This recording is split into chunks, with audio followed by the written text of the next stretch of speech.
تعالوا نشوفوا مع بعض ايه هي النت. النت اللي هي الشبكات. مش كل الكتب بتجيبها، يعني في كتب بتجيبها وفي كتب لأ.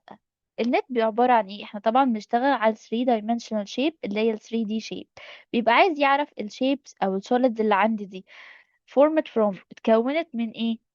كافيز بقى، ومثلا البيز بتاعتها ايه. تمام.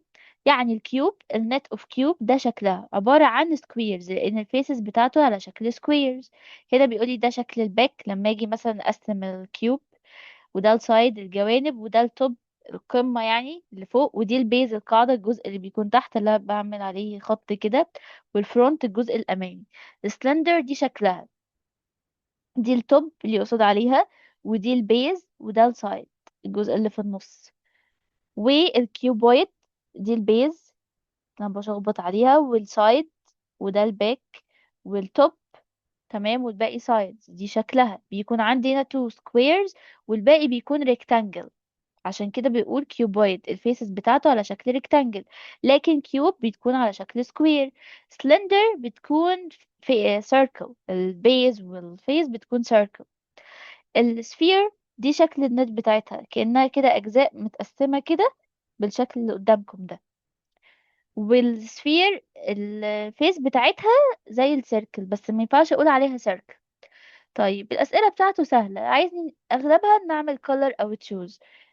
يعني هنا الكيوب أنا وشكلي ينفع كيوب.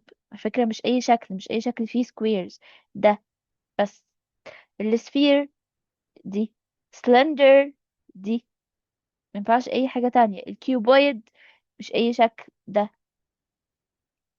بيقولي circle all nets of cube، عايز اعمل circle على النتس اللي هي ليها علاقة بالكيوب، انه واحدة دي بس اللي تنفع، الباقي ما ينفعوش. الكيوبويد دي، ودي كمان. slender دي، ودي كمان. the nets of sphere دي، ودي. بيقولي circle the next solid، عايزة السوليد النكست بادئ لي بكيوب. بعد كده كيوبويد، كيوب، كيوبويد، ايه اللي عليه الدور؟ الكيوب، هعمل عليه سيركل. سلندر، كيوبويد، اللي بعد كده هيكون سلندر. سفير، كيوب، سفير، كيوب، النكست سفير. بشوف هو بادئ بإيه وبكمل. ده كده كل حاجة ليها علاقة بالنتس. ما تنسوش تعملوا لايك وشير عشان غيركم يستفيد. والشرح بالكامل من سلسلة كتب فاني ماس تقدروا تطلبوها من خلال رسائل البيج.